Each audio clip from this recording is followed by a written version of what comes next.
ఈరోజు రవాణా శాఖకు సంబంధించి తెలంగాణ రాష్ట్ర ప్రభుత్వం ఏర్పడి ప్రజాపాలనను 4 కోట్ల తెలంగాణ ప్రజలకు అందుబాటులోకి తీసుకువచ్చి మొదటి సంవత్సరం పూర్తి చేసుకుంటున్న సందర్భంగా మిత్రుడు తెలంగాణ ఉద్యమకారుడు పార్లమెంట్లో తెలంగాణ బిల్లును ప్రవేశపెట్టినప్పుడు తన శాయశక్తుల బిల్లు ఆమోదం పొందడానికి గట్టిగా కొట్లాడి ఆనాడు జరిగిన దాడుల్లో గాయాల పాలైన తెలంగాణ బిల్లును ఆమోదింపజేసి 10 సంవత్సరాల తర్వాత ఏర్పడ్డ ప్రజాపాలనలో రవాణా శాఖ మంత్రివర్యులుగా బాధ్యతలు చేపట్టి సంవత్సరం పూర్తి చేసుకుంటున్న సందర్భంలో రవాణా శాఖకు సంబంధించిన సిబ్బందితో అధికారులతో ఆర్టీసీ కార్మికులతో ఈ ప్రజా పండుగను అద్భుతంగా ఏర్పాటు చేసిన పొన్నం ప్రభాకర్ గారికి ఈ కార్యక్రమంలో పాల్గొన్న పార్లమెంట్ సభ్యులు బలరాం నాయక్ గారికి హైదరాబాద్ మేయర్ గద్వాల విజయలక్ష్మి గారికి అదేవిధంగా స్థానిక శాసనసభ్యులు మాజీ మంత్రివర్యులు మిత్రుడు దానం నాగేందర్ గారికి అదేవిధంగా శాసనసభ్యులు పరిగి రామ్మోహన్ రెడ్డి గారికి మాజీ పార్లమెంట్ సభ్యులు మిత్రుడు అంజన్ కుమార్ యాదవ్ గారికి మిగతా ప్రజాప్రతినిధులకు ఆర్టీసీ అదేవిధంగా రవాణా శాఖకు సంబంధించిన ఉన్నతాధికారులు ఇక్కడికి విచ్చేసిన కార్మిక మిత్రులందరికీ కూడా హృదయపూర్వక సంవత్సర శుభాకాంక్షలు. ఈరోజు ఈ కార్యక్రమం ప్రజాపాలన సంవత్సరం పూర్తి చేసుకుంటున్న సందర్భంలో ఈ పండుగను మీ అందరితో కలిసి పంచుకోవాలి. ఈ సంవత్సర పాలనలో రవాణా శాఖ సిబ్బంది సాధించిన విజయాలను తెలంగాణ రాష్ట్ర ప్రజలకు గుర్తు చేయాలని ఒక గొప్ప సంకల్పంతో ఈ కార్యక్రమాన్ని ఏర్పాటు చేసుకొని పోయిన సంవత్సరం ప్రభుత్వం ఏర్పడిన 2 రోజుల్లోనే డిసెంబర్ 7 నాడు ఎల్బీ స్టేడియంలో రాష్ట్ర ప్రభుత్వం ప్రమాణ స్వీకారం చేస్తే ఆనాడు కాంగ్రెస్ పార్టీ ఇచ్చిన 6 గ్యారెంటీలలో భాగంగా డిసెంబర్ 9 నాడు మొట్టమొదట ఆర్టీసీ బస్సుల్లో ఆడబిడ్డలకు ఉచిత రవాణా కార్యక్రమాన్ని ప్రారంభించి దాదాపుగా ఈ రోజుకు సంవత్సరం పూర్తి చేసుకోబోతున్నాం. డిసెంబర్ 9, 2024 నాటికి సంవత్సరం పూర్తి చేసుకున్న సంబరాలను మనం జరుపుకోబోతున్నాం. ఇది ఒక గొప్ప విప్లవాత్మకమైన మార్పు. ఆర్టీసీ సంస్థను పునరుజ్జీవింపజేయడంలో ఈ మహాలక్ష్మి పథకం ఎంతో గొప్పగా ఆర్టీసీ కార్మికుల జీవితాలలో ఒక వెలుగును నింపే కార్యక్రమంగా ఈ మహాలక్ష్మి అద్భుతమైన విజయాన్ని సాధించిందని చెప్పి నేను ఈ సందర్భంగా చెప్పదలుచుకున్నా. ఇవాళ మిత్రులారా, మిత్రుడు పొన్నం ప్రభాకర్ గారు చెప్పినట్టు రాజకీయ పార్టీలు ప్రజాప్రతినిధులు తెలంగాణ రాష్ట్ర సాధనలో విఫలమైనప్పుడు 4 కోట్ల తెలంగాణ ప్రజలు ఇక తెలంగాణ రాదేమో శాశ్వతంగాని అనుమానాలు వ్యక్తం చేస్తూ ఆందోళన చెందుతున్న సందర్భంలో ఆనాడు ఆర్టీసీ కార్మికులు 43,000 కుటుంబాలు పండగ జరుపుకోకుండా ఆర్టీసీతో దిగ్బంధం చేసి తెలంగాణ రాష్ట్రాన్ని స్తంభింపజేసింది. కాబట్టి ఆర్టీసీ కార్మికుల కృషి త్యాగాలు, భార్య బిడ్డలతో ఉపవాసం బండి అయినా సరే తెలంగాణ రాష్ట్రాన్ని సాధిస్తామని ఉక్కు సంకల్పంతో ఆనాడు సకల జనుల సమ్మెలో సింగరేణి కార్మికులతో పాటు జంగు సైరన్ ఊది తెలంగాణ రాష్ట్రాన్ని సాధించడంలో ఆర్టీసీ కార్మికులు విజయం సాధించిందని చెప్పడానికి ఎవరికి భేషజాలు ఉండాల్సిన పని లేదు. ఇవాళ సింగరేణి కార్మికులు వెలుగులు విరజిమ్మే నల్ల బంగారం ఉత్పత్తిని ఏ విధంగా నిలుపుదల చేసి తెలంగాణ ఉద్యమంలో పాల్గొన్నారో, విద్యుత్ కార్మికులు వేలాదిగా తెలంగాణ ఉద్యమంలో పాల్గొన్నారో, ఆర్టీసీ కార్మికులు అందరికంటే ముఖ్యంగా రాష్ట్రం మొత్తం 43,000 మంది కుటుంబాలు ఉపవాసం పండుకొని తెలంగాణ ఉద్యమ బాట పట్టిండ్రు. కాబట్టి ఈరోజు తెలంగాణ రాష్ట్రం ఏర్పడ్డది. నాకంటే ముందు 2 సార్లు ముఖ్యమంత్రిగా బాధ్యతలు స్వీకరించిన చంద్రశేఖరరావు గారైనా, ఈనాడు ముఖ్యమంత్రిగా బాధ్యతలు చేపట్టిన నేనైనా బాధ్యతాయుతంగా రవాణా శాఖను కాపాడవలసిన అవసరం ఉన్నది. వాళ్ళ హక్కులను, వాళ్ళ ఆకాంక్షలను నిలబెట్టాల్సిన బాధ్యత మా మీద ఉన్నది. అందుకే ఆ 10 సంవత్సరాల్లో తెలంగాణ రాష్ట్రం వచ్చిన తర్వాత ఆర్టీసీ సంస్థ బాగుపడుతుంది, లాభాల బాటనే నడుస్తుంది, కార్మికుల యొక్క కారుణ్య నియామకాలు జరుగుతాయి, మీ ఫిట్మెంట్ మీకు వస్తుంది, అన్ని రకాలుగా ఉద్యమ సమయంలో చెప్పిన ఆకాంక్షలు నెరవేరుస్తాయని ఆనాడు ఆశించాను. మీ ఆకాంక్షలు నెరవేరకపోవడం వల్ల మళ్ళీ తెలంగాణ రాష్ట్రంలో మీరు ఉద్యమ బాటన పడితే ఆనాటి ప్రభుత్వం నిర్లక్ష్యం చేయడం వల్ల దాదాపుగా 50 మంది ఆర్టీసీ కార్మికులు, నాకు బాగా గుర్తుంది, మీ ఒక ఆర్టీసీ డ్రైవర్ ఖమ్మం జిల్లాకు చెందినవాడు, ఆయన పిల్లలు మంచి ఉద్యోగాలలో ఉండే ఆర్థికంగా స్థితిమంతుడైన తోటి కార్మికుల కోసం ప్రాణ త్యాగం చేసిండు. కనీసం ఆనాడు హాస్పిటల్లో ఆ శవాన్ని పరామర్శించడానికి, ఆ కుటుంబానికి ఒక మనోధైర్యాన్ని ఇవ్వడానికి కూడా ఆనాటి ప్రభుత్వం అనుమతించలేదు. ఆ రోజు ఆ కుటుంబాన్ని కలిసి ఓదార్చి తప్పకుండా మంచి రోజులు వస్తాయి, ఎల్లకాలం తెలంగాణ ఇట్లనే ఉండదు, ఉమ్మడి రాష్ట్రానికంటే తెలంగాణ రాష్ట్రంలో కార్మికుల మీద దౌర్జన్యం జరుగుతుంది, ఇది ఎల్లకాలం సాగదు, మీకు మంచి రోజులు వస్తాయి, ఆ మంచి రోజుల కోసం మనం అందరం కలిసి కొట్లాడదామని చెప్పి ఆ రోజు మాట్లాడడం జరిగింది. ఆ సంకల్పంతో ఏవైతే 6 గ్యారెంటీలు మేము ప్రజలకు ఇచ్చినామో, మా 6 గ్యారెంటీల బ్రాండ్ అంబాసిడర్లు మా పార్టీ కార్యకర్తలతో పోటీ పడి ఆర్టీసీ కండక్టర్లు, డ్రైవర్లు, బస్సు ఎక్కినోళ్లకు, బస్సు దిగినోళ్లకు 6 గ్యారెంటీల గురించి వివరించి ప్రజాపాలన కావాలని కోరుకున్నారు. కాబట్టే ఆనాడు 6 గ్యారెంటీల బ్రాండ్ అంబాసిడర్లుగా ఆర్టీసీ కార్మికులు తమ బాధ్యతను నెరవేర్చిండ్రు. కాబట్టి ఈనాడు ఈ ప్రభుత్వం విజయం సాధించింది. విజయం సాధించిన ప్రభుత్వంలో కార్మికులను ఆదుకోవాలని, దీర్ఘకాలికంగా వాయిదాలు పడుతున్న మీ సమస్యల్ని పరిష్కరించాలని మా ప్రభుత్వం అన్ని విధాల ప్రయత్నం చేస్తుంది. 100% మీ పరిస్థితులు బాగుపడ్డాయనో, మీ సమస్యలు పరిష్కారం అయినాయనో నేను చెప్పను, కానీ కీలకమైన అంశాల పట్ల ఈ ప్రభుత్వం నిర్దిష్టంగా సమస్యల్ని పరిష్కరించడానికి ప్రయత్నం చేస్తుంది.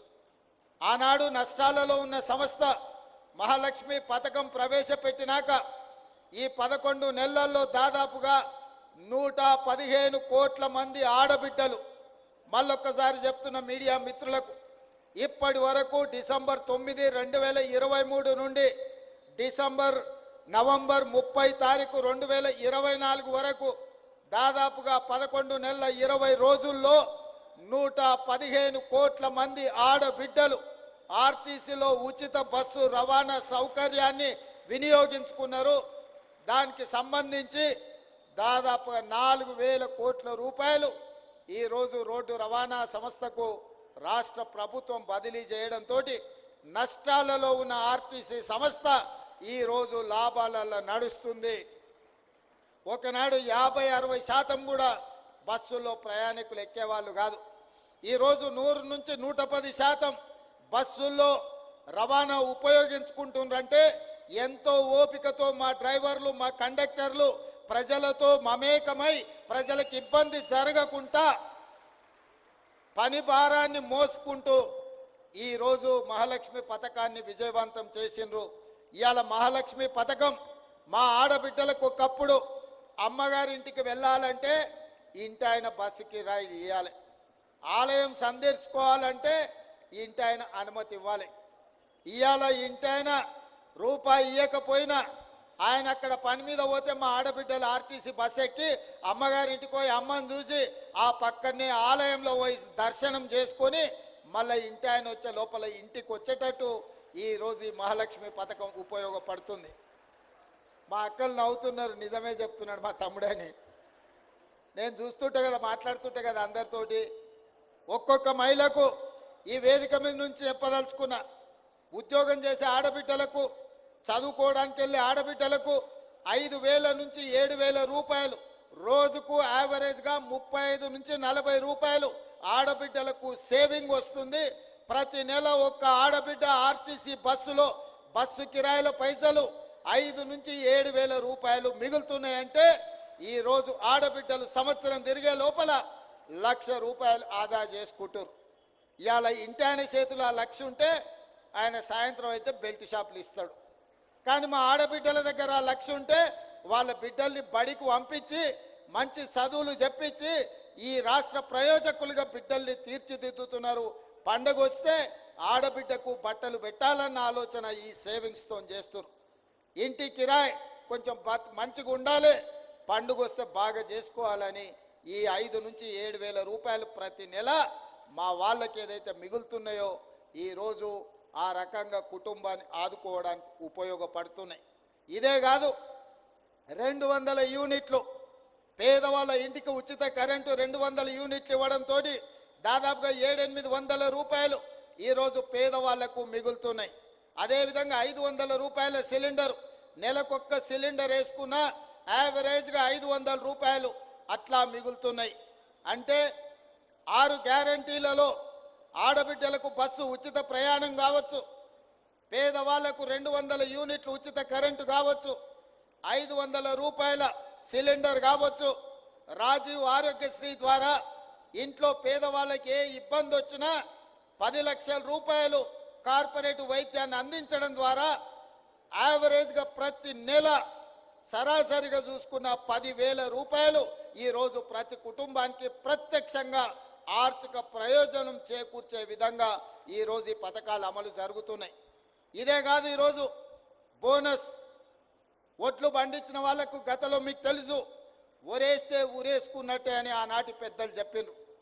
ఆ మాట చెప్పిన పెద్ద మనిషి మాత్రం ఆయన ఫామ్ హౌస్లో 150 ఎకరాలలో వరి పండించుకున్నాడు. ఆయన పండించిన ఒట్లలో మరి బంగారం ఉందేమో నాకు తెలియదు, కానీ కావేరీ సీడ్స్ అనే సంస్థ 4,200 రూపాయలు క్వింటాల్కి ఇచ్చి కొన్నదయా.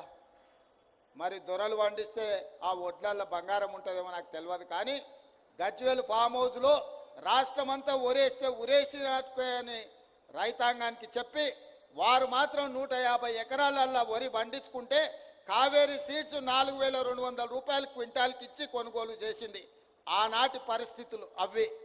మరి ఈనాడు రైతాంగం కష్టాలు గుర్తించి రైతులను ఆదుకోవాలని, వ్యవసాయం దండుగ కాదు వ్యవసాయాన్ని పండుగ చేయాలని, ఇది రైతు రాజ్యమని నిరూపించడానికి 25,35,000 మంది రైతు కుటుంబాలకు మొదటి సంవత్సరంలోనే 21,000 కోట్ల రూపాయల రైతు రుణమాఫీ చేసి 2 లక్షల రూపాయల వరకు రైతులకున్న అప్పుల నుంచి రుణ విముక్తుల్ని చేసి ఇవాళ 25 లక్షల మంది రైతులను అప్పుల ఊబిలో నుండి బయటికి తీసుకొచ్చినాం. 21,000 కోట్ల రూపాయలు రైతుల ఖాతాలో వేసినాం. ఇదే కాదు, ఊరేసుకుంటే ఊరేసుకున్నట్టు కాదు, ఊరేసుకోండి గిట్టుబాటు ధర ఇవ్వడమే కాదు, మీకు 500 రూపాయల బోనస్ ఇస్తామని చెప్పి ఇవాళ ఈ రాష్ట్రంలో రైతాంగాన్ని వరి పండించమని ప్రోత్సహించినందుకు ఈరోజు భారతదేశంలోనే రికార్డు. స్వతంత్రం వచ్చినప్పటి నుంచి ఈనాటి వరకు ఉమ్మడి రాష్ట్రంలో కానీ పంజాబ్ రాష్ట్రంలో కానీ ఏ రోజు కూడా 1,53,00,000 మెట్రిక్ టన్నుల వరి ధాన్యం ఉత్పత్తి చేయలేదు. మొట్టమొదటిసారి తెలంగాణ రాష్ట్రంలో ఈ వానాకాలంలో రైతులు 1,53,00,000 మెట్రిక్ టన్నుల వడ్లు పండించి దేశానికి ఆదర్శంగా నిలబడ్డారు. చివరి గింజ వరకు రైతులు పండించిన పంటను సన్న వడ్లను మొత్తం 500 రూపాయల బోనస్ ఇచ్చి ఇవాళ మన ప్రభుత్వం కొనుగోలు చేయడం ద్వారా రైతులకు అండగా నిలబడతామని ఒక భరోసా ఇచ్చినాం. భవిష్యత్తులో కూడా తెలంగాణ రైతాంగాన్ని నేను విజ్ఞప్తి చేస్తున్నా, దొడ్డు వడ్లు పండించకండి, దొడ్డు బియ్యం తినే పరిస్థితులు లేవు. రేషన్ షాపుల్లో దొడ్డు బియ్యం ఇస్తే మళ్ళీ రేషన్ షాపులో బ్లాక్ మార్కెట్లు అమ్ముకుంటుండే, ఎవరు తింటలేరు. హాస్టళ్లలో పిల్లలకు పెడితే ఆహార కల్తీ అయిందనే ఆరోపణలు వస్తున్నాయి. అందుకే తెలంగాణలో ఉండే SC, ST, BC, minority Kasturba పాఠశాలలతో పాటు మధ్యాహ్న భోజన పథకంతో పాటు రేషన్ షాపుల్లో ప్రతి వాడికి సన్న బియ్యం ఇయ్యాలని తెలంగాణ రాష్ట్ర ప్రభుత్వం నిర్ణయించుకున్నది. తెలంగాణ గడ్డ మీద ఈ నేలలో పండిన ఒడ్లే సన్న ఒడ్లు పండించండి, తెలంగాణ సోన పండించండి.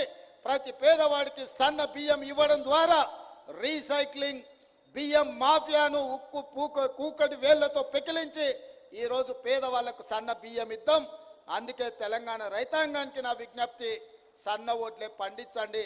మీరు పండించిన ప్రతి గింజకు 500 రూపాయల బోనస్ ఇచ్చి కొనుగోలు చేసే బాధ్యత రాష్ట్ర ప్రభుత్వం తీసుకుంటుంది. ఇది తెలంగాణ విద్యార్థులతో పాటు తెలంగాణ పేదోళ్లకు మేలు జరుగుతుంది. అందుకే సన్న ఓట్లను పండించమని ఈరోజు నేను విజ్ఞప్తి చేస్తున్నా. ఇన్ని పథకాలు ఇవే కాదు, తెలంగాణ ఉద్యమమే నిరుద్యోగ సమస్య, ప్రభుత్వ ఉద్యోగ ఖాళీల భర్తీలు. ఇంతకుముందు మిత్రుడు పొన్నం ప్రభాకర్ గారు చెప్పారు, వాళ్ళు నోటిఫికేషన్లు ఇచ్చాను, మేము నియామక పత్రాలు ఇచ్చినామని. 10 ఏళ్ళు మిమ్మల్ని నియమించొద్దని ఎవరైనా అడ్డం పడ్డారా? అన్ని శాఖలు మీ చేతుల్లోనే ఉన్నాయి కదా, అన్ని వ్యవస్థలు మీరే పట్టు బిగించిండ్రు కదా, అన్ని వ్యవస్థలను మీరే కబ్జా పెట్టుకొని మీ సుట్టపైన ఆర్టీసీలో ఎన్ని రకాలుగా చెలాయించిండో నేను చెప్పాల్సిన అవసరం లేదు. మీ అందరికీ రవాణా శాఖలు ఉన్న ప్రతి ఒక్కరికి తెలుసు కదా. హోంగార్డు నుంచి కమిషనర్ వరకు ఒక్క చిన్న ఉద్యోగి మొత్తం రవాణా వ్యవస్థనే మొత్తం తన కబంధ హాస్తాల్లో పెట్టుకొని నడిపించిండు కదా. రవాణా నియామకాలు మేమేమన్నా చేయొద్దన్నమా? మీకు అసలు ఉద్దేశమే లేదు, మీకు లక్ష్యమే లేదు. నోటిఫికేషన్లు ఇచ్చి గాలి కొదిలేసి చాట్ల తవుడు పోసి ఏదో తాకట్టు పెట్టినట్టు ఈరోజు మీరు నోటిఫికేషన్లు ఇచ్చి కోర్టులో లిటిగేషన్లు మీరే ఏపించి ఎక్కడ కూడా నియామకాలు జరగకుండా మీరు అడ్డం పడితే ఆ చిక్కుముళ్ళను అన్నిటిని కూడా మేము వచ్చినాక ఇప్పినాం. మొదటి ప్రాధాన్యత నిరుద్యోగ సమస్య అనుకున్నాం. అందుకే మీరు నోటిఫికేషన్లు ఇచ్చి పారిపోతే 10 సంవత్సరాలు నియామకాలు చేపట్టకపోతే కోర్టుల్లో మూలుగుతున్న కేసులను అన్నిటిని పరిష్కరించి నిన్నటి గ్రూప్ 4 నియామకాలతోని మొదటి సంవత్సరంలో 55,143 ప్రభుత్వ ఉద్యోగ నియామకాలు చేపట్టి ఇంక్లూడింగ్ మీ డిపార్ట్మెంట్లో కారుణ్య నియామకాలే కాకుండా 113 మంది మీ ట్రాన్స్పోర్ట్లో ఆఫీసర్స్ నియామకంలో 97 మంది నియామక పత్రాలు మీ ట్రాన్స్పోర్ట్ కార్యాలయంకి వచ్చి నేను ఇచ్చిన వాటితో సహా ఈరోజు 55,143 ఉద్యోగాలు ఈరోజు మేము ఇచ్చినాం. ఎల్బీ స్టేడియంలో ఇచ్చినాం, పెద్దపల్లిలో ఇచ్చినాం, ఇక్కడ అంబేద్కర్ సాక్షిగా ఇక్కడ పట్టాలు ఇచ్చినాం. ఇంతమందికి ఉద్యోగాలు ఇచ్చిన రాష్ట్రం ఏదైనా ఉందా అని నేను అడుగుతున్నా. దేశంలో ఉన్న 29 రాష్ట్రాలలో అధికారంలో ఉన్న గొప్ప గొప్ప నాయకులుగా చెప్పుకునే వాళ్ళను ప్రధానమంత్రితో సహా దిగిపోయిన ముఖ్యమంత్రి కూడా నేను సవాలు విసురుతున్నా. స్వతంత్రం వచ్చినప్పటి నుంచి ఏ ఒక్క సంవత్సరమైనా ఏ రాష్ట్రమైనా 55,000 ఉద్యోగాలు ఇచ్చిన చరిత్ర ఉన్నదా? తెలంగాణ గడ్డ మీద నా ప్రభుత్వం, మా ప్రభుత్వం, మీ ప్రభుత్వం, ప్రజా ప్రభుత్వం 55,000 ప్రభుత్వ ఉద్యోగ నియామక పత్రాలు అందించడం ద్వారా ఏ లక్ష్యం కోసం నిరుద్యోగ యువకులు ఉద్యమాల బాట పట్టినరో, ఏ లక్ష్యం కోసం శ్రీకాంతాచారి, కానిస్టేబుల్ కిష్టయ్య, యాదయ్య, ఈశాన్ రెడ్డి, వేణుగోపాల్ రెడ్డి ప్రాణ త్యాగాలు చేసినరో ఆ లక్ష్య సాధనలో మొదటి సంవత్సరంలో 55,000 ఉద్యోగ నియామక పత్రాలు ఇచ్చి ఆ దిశగా మా ప్రభుత్వం అడుగులు వేస్తుంది.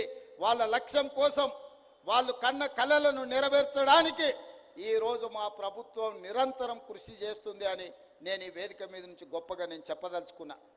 ప్రతి వాళ్ళను తలలు లెక్క పెడతాం.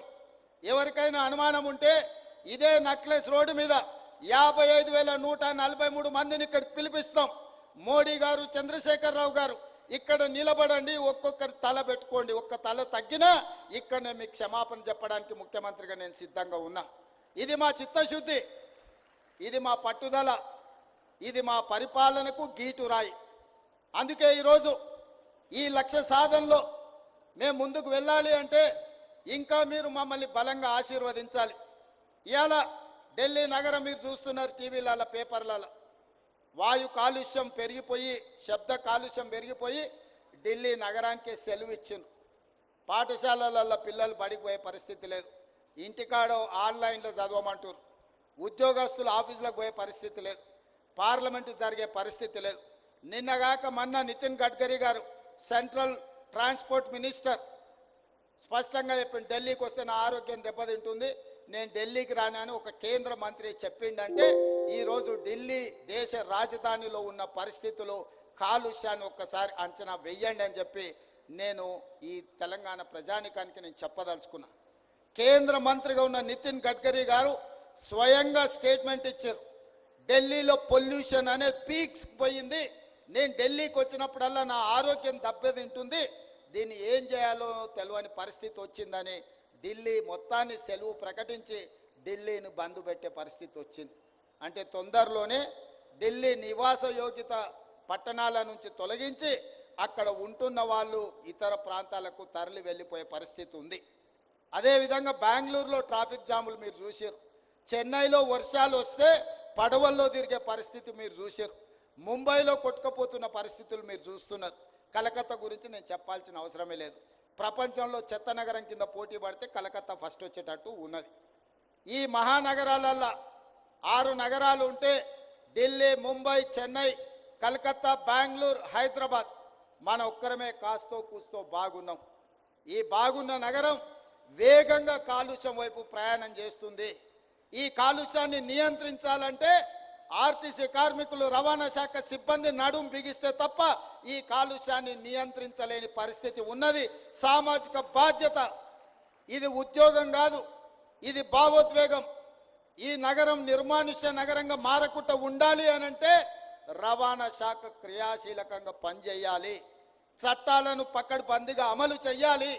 ఈ నగరంలో కాలుష్యాన్ని వెదజల్లుతున్న వాహనాలను నియంత్రించాలి. నియంత్రించడమే కాదు, నిరోధించాలి. నిరోధించిన వాటిని 15 సంవత్సరాలు పూర్తయితే వాటిని స్క్రాప్కు పంపించాలి. అందుకే స్క్రాప్ పాలసీ తీసుకొచ్చినాం. కాలం చెల్లిన వాహనాలను స్క్రాప్కు పంపించాల్సిన బాధ్యత మీ మీదనే ఉన్నది. అదేవిధంగా ఇవాళ డీజిల్, పెట్రోల్, ఇతర ఇంధనాల వల్ల విపరీతమైన కాలుష్యాన్ని వెదజల్లుతున్నాయి. మరి దీన్ని నియంత్రించాల్సిన బాధ్యత మన మీద లేదా? అందుకే ఈరోజు మనం ఈ ఎలక్ట్రిక్ వాహనాల కోసం రవాణా ఛార్జెస్ 0 చేసినాం. ఒక్క పైసా లేదు. వెహికల్ కొనుక్కుంటే వితౌట్ ఎనీ ఫీజ్ మనం బండ్లను రిజిస్ట్రేషన్ చేస్తున్నాం. కాబట్టి ఈరోజు నగరంలో ఆ వాహనాల కొనుగోలు పెరగాల్సిన అవసరం ఉన్నది. ప్రజలకు అవగాహన కల్పించాల్సిన బాధ్యత అధికారుల మీద ఉన్నది. ఇదే కాదు, ఈరోజు గ్రేటర్ హైదరాబాదే కాదు, ఔటర్ రింగ్ రోడ్డు నుంచి మొత్తం ఔటర్ రింగ్ రోడ్ ఇన్సైడ్ ఉన్న నగరం హైదరాబాద్ కావచ్చు, సికింద్రాబాద్ కావచ్చు, మల్కాజ్గిరి కావచ్చు, చేవెళ్ళ పార్లమెంట్ కావచ్చు, కొంత Medak parliament outer ring road లోపల ఇది మొత్తం ఒక మహానగరం. ఈ ఔటర్ రింగ్ రోడ్ ఇన్సైడ్ ఉన్న core urban Hyderabad, core urban రీజియన్లో ఈరోజు ఆర్టీసీ బస్సులు 3000 ఉన్నాయి. ఈ 3000 బస్సులు దాదాపుగా 90% డీజిల్ మీద నడుస్తున్నాయి. ఈ 3000 బస్సులు డీజిల్తో ఇట్లనే నడుస్తే కాలుష్యాన్ని నియంత్రించలేము. అందుకే రాబోయే 2 సంవత్సరాలలో అన్ని ఆర్టీసీ బస్సులను ఔటర్ రింగ్ రోడ్ అవతలికి పంపించి 3000 ఎలక్ట్రిక్ బస్సులు కొని ఈ హైదరాబాదు నగరాన్ని కాలుష్య రహిత నగరంగా చేయడానికి రాష్ట్ర ప్రభుత్వం అన్ని విధాలుగా ప్రయత్నం చేస్తుంది. కేంద్ర ప్రభుత్వ సహకారం తీసుకుంటుంది. తొందరలోనే 2 సంవత్సరాలు పూర్తి చేసే లోపల 3000 ఎలక్ట్రిక్ బస్సులను కొని హైదరాబాదు నగరంలో ఔటర్ రింగ్ రోడ్డు లోపల డీజిల్తో నడుస్తున్న అన్ని బస్సులను ఇతర ప్రాంతాలకు తరలించి ఈ నగరాన్ని రక్షించడానికి పూర్తిగా ప్రయత్నం చేస్తాము. ఆ దిశగా నేను మీకు హామీ ఇస్తున్నా. అదేవిధంగా రెండవ భాగం కార్లు, ఊబర్ కానీ ఇతర ట్రాన్స్పోర్ట్లో నడిచేటివి. ఆ తర్వాత ఆటోలోళ్ళు పాపం గిట్టుబాటు ధర లేక డీజిల్ బదులు కిరోసిన్ పోసి నడుపుతున్నారు. పట్టుకుంటే ఒక బాధ, పట్టుకోకపోతే ఇంకో బాధ. ఫైన్ వేస్తే బాధ, ఫైన్ వేయకపోతే ఇంకొక బాధ. వేస్తేనేమో సంఘాలు వస్తే, వేయకపోతేనో అధికారులు మిమ్మల్ని తిడతారు. రవాణా శాఖకే ఉంది. పట్టుకోకపోతే ఎలక కోపం, ఇడిచిపెడితే పిల్లి కోపం అన్నట్టు 2 దిక్కుల మీకే ఇబ్బంది ఉంది.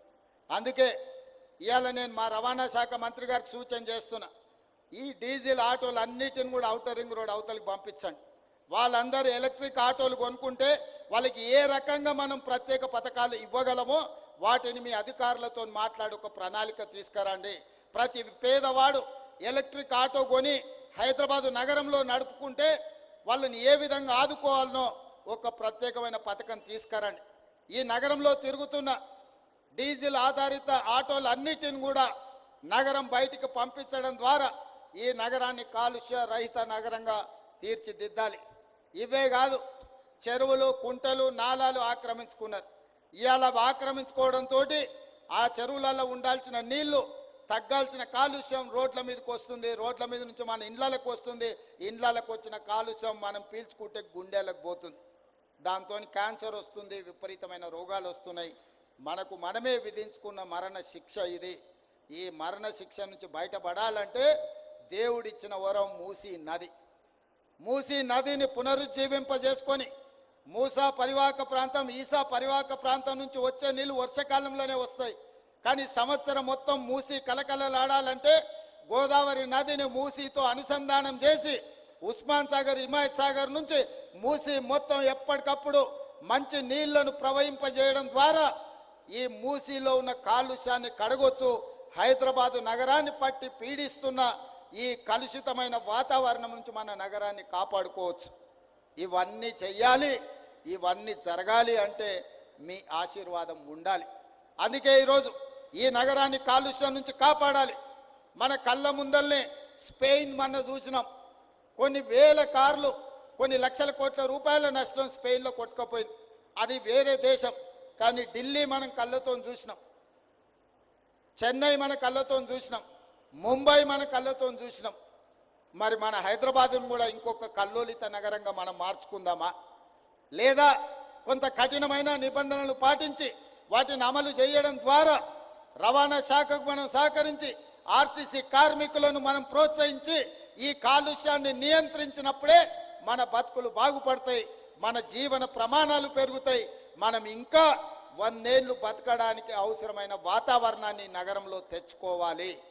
ఈ నగరంలో ఇవన్నీ తెచ్చుకోవాలి అని అంటే రవాణా శాఖ పూర్తి స్థాయిలో పని చేయాలి, ప్రజలు వాళ్లకు సహకరించాలి. అందుకే మిత్రులారా, ఈ హైదరాబాదు నగరాన్ని కాలుష్య రహిత నగరంగా మార్చడానికి అవసరమైన నియమ నిబంధనలు, విధి విధానాలను మా ప్రభుత్వం తీసుకొస్తుంది. కొన్నిసార్లు నిబంధనలు కఠినతరమైన వాటిని అమలు చేస్తాం, అధికారులకు వాటిని అమలు చేసేటప్పుడు స్వేచ్ఛనిస్తాం. మీరందరి నగరం మనది, ఈ నగరంలో మనమే ఉన్నాం. మనం కాదు, మన భవిష్యత్ తరాలు ఇక్కడ నివసించాలి, ఈ నగరం అద్భుతంగా రాణించాలి, ఈ నగరం విశ్వ నగరంగా అభివృద్ధి చెందాలి అనంటే మా రవాణా శాఖ పూర్తి స్థాయిలో పని చెయ్యాలి. సంపూర్ణంగా మీరు చేస్తారనే నమ్మకం, విశ్వాసం నాకున్నది. మా మిత్రుడు పొన్నం ప్రభాకర్ గారు ఏ విధంగా అయితే తెలంగాణ ఉద్యమంలో క్రియాశీలక పాత్ర పోషించిండో, ఈ కాలుష్యాన్ని తరమడంలో కూడా అదే విధంగా ఒక ఉద్యమకారుడు అవతారం ఎత్తి ఈ కాలుష్యాన్ని పారదోలి ఈ నగరాన్ని కాపాడుకోవడానికి, ఒక అద్భుతమైన నగరంగా నిర్మించుకోవడానికి మీ అందరి సహకారం ఉండాలి. మీ సమస్యల్ని ఎప్పటికప్పుడు చర్చించడం ద్వారా మీ సమస్యల్ని పరిష్కరించుకుంటూ ముందుకు వెళ్తాం. ఈ సంవత్సరం ఏ విధంగా అయితే మీరు సహకరించారో భవిష్యత్ కాలంలో కూడా మీ సహకారం సంపూర్ణంగా ఉండాలని తెలియజేస్తూ మీ అందరి దగ్గర సెలవులు తీసుకుంటున్న మిత్రులారా.